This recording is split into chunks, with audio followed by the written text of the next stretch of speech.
In this video series, we're going to have a look at the basics of calculus from the perspective of A-level physics. And we're going to start by asking the question, what is a function? In mathematics, functions can look like very abstract things. Here you can see four graphs that I've just chosen to draw with equations. Y equals mx plus c, the equation for a straight line. Y equals ax squared, that's a quadratic. There's a cosine down there on the bottom left, and some sort of inverse power on the bottom right. But these are all very abstract ideas. Physics is concerned with what is measurable. It's an experimental subject, verifiable through observations. So, in physics, our functions serve a purpose, which is to link the dependent variable in an investigation to the independent variable. Now, you may have learnt that the dependent variable always has to be plotted on the y-axis, and the independent variable always has to be plotted on the x-axis. And that's a good general rule to follow, and there are various times when it's sensible to break that rule. But in general, that's quite helpful, and it's for this reason.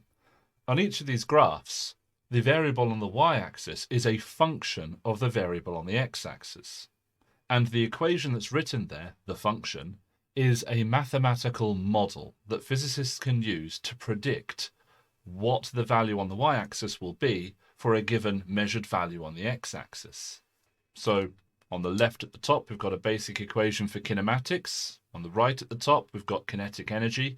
The equation on the bottom left is linking flux linkage to the angle between the flux density and the area. And the bottom right, we've got the equation for force as a function of distance between two bodies with mass. That's Newton's law of universal gravitation.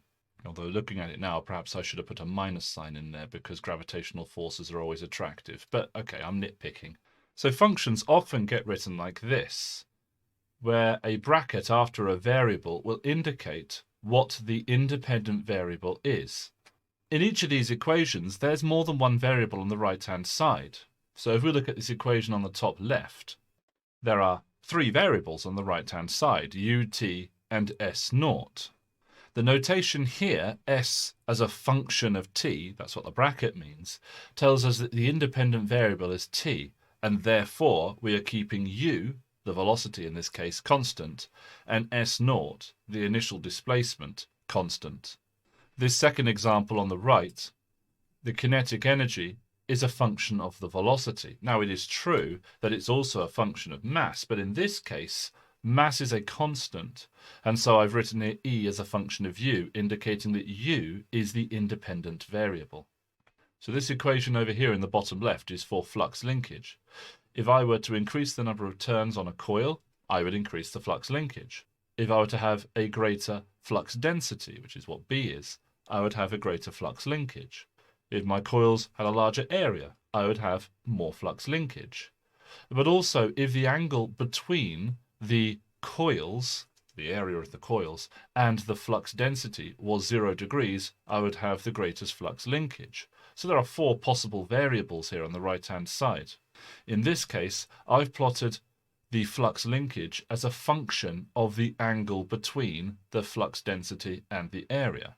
So that's why it says theta inside this bracket here. And what that's indicating is that I'm modeling what flux linkage does when the number of turns on the coil, the flux density, and the area of the coil are kept constant.